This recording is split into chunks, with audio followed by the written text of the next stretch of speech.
Halo guys, pernah nggak sih kalian pindah ke rumah baru yang murah banget, tapi rasa aneh dari hari pertama, kayak ada ngawasin terus dari sudut ruangan. Kisah ini datang dari pengalaman nyata seseorang teman saya, namanya kita samarkan jadi Rina. Tahun 2018 dia pindah ke rumah kontrakan tua di pinggir Jakarta.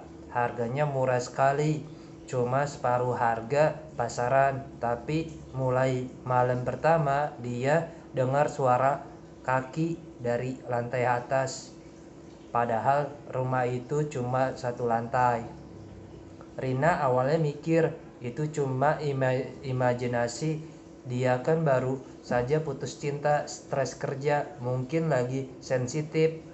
Rumah itu memang kelihatannya tua, cat dinding mengelupas, lantai kayu berderit, dan ada bau apek seperti rumah lama yang gak dihuni. Tapi malam kedua suara itu datang lagi, langkahnya pelan, tap tap tap, kayak orang jalan bolak-balik di atas plafon. Rina bangun, nyalain lampu semua, tapi nggak ada apa-apa. Dia cerita ke tetangga sebelah, seseorang ibu tua. Si ibu cuma senyum kecil dan bilang, "Oh, itu biasa di rumah lama sini. Mungkin tikus," tapi matanya kelihatan takut. Beberapa hari kemudian, hal aneh mulai bertambah. Pintu kamar mandi kebuka sendiri tengah malam. Air keran ngalir sendiri. Dan yang paling bikin merinding, Rina sering bangun pagi dan nemu gelas di meja dapur yang isinya air setengah. Padahal dia tinggal sendiri dan gak pernah minum malam-malam. Suatu malam jam 2 pagi, Rina lagi kerja lembur di laptop. Tiba-tiba dia dengar suara perempuan nangis pelan dari arah plafon. Nangisnya seperti orang yang sedih banget, tersadu-sadu.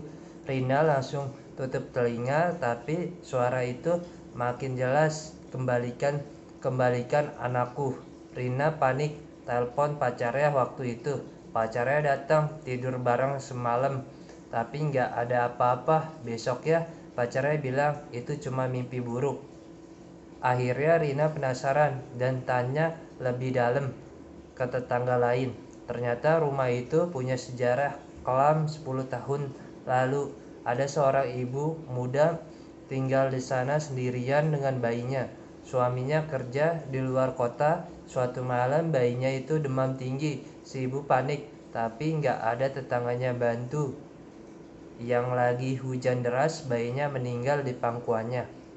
Si ibu depresi berat. Beberapa hari kemudian dia gantung diri di plafon kamar utama. Polisi datang turunin jenazahnya, tapi katanya saat jenazahnya ibu itu diturunin, ada suara bayi nangis dari lantai atas. Padahal rumah cuma satu lantai. Sejak itu rumah sering kosong. Penyewa sebelum Rina cuma tahan seminggu.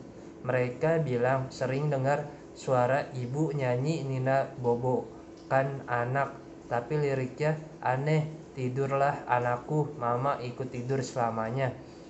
Rina gak pernah percaya, tapi malam terakhir di rumah itu dia bangun karena suara ketukan di pintu kamar.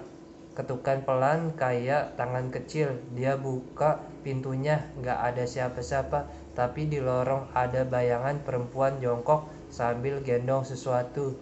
Mundur pelan ke arah dapur. Rina langsung pack barang, keluar dari rumah jam 3 pagi.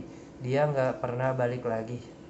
Sekarang Rina tinggal di apartemen kecil, tapi dia bilang sampai sekarang kadang masih dengar suara nangis bayi di malam sunyi. Katanya arwahnya itu gak jahat, cuma sedih dan nyari anaknya yang gak pernah kembali.